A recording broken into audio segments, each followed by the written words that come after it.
Nagsimula sa hindi kita kilala hanggang sa nauwi sa mahal kita. Parang kailan lang pa-scroll-scroll ka pa sa social media, lalo na pag boring ka. Yung tipong tamang like at shared post lang pinagkakalibangan mo. Wala ka naman sanang planong pumasok sa relasyon, pero biglang isang iglap may dumating sa buhay mo para mahalin ka. At sa hindi inaasahan, nahuhulog ka na rin sa kanya. Hanggang isang araw, yung akala mo magiging mag-isa, pero hindi pala, kasi may taong tatanggap sa'yo ng buo.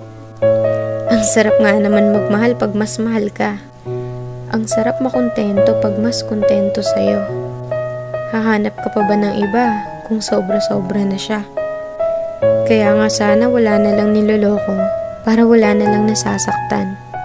Sana mapadpad kayo sa taong kayang pakalmahin puso nyo at hindi kayo bitawan sa mga panahong magulo na. Kasi sa totoo lang, iba yung saya pag nasa tamang tao ka na. Yung tipong kahit hindi mo siya palaging kasama o nakikita, alam mo hindi niya magagawang ipagpalit ka sa iba. Kasi una pa lang, ikaw lang talaga nag-iisa sa buhay niya.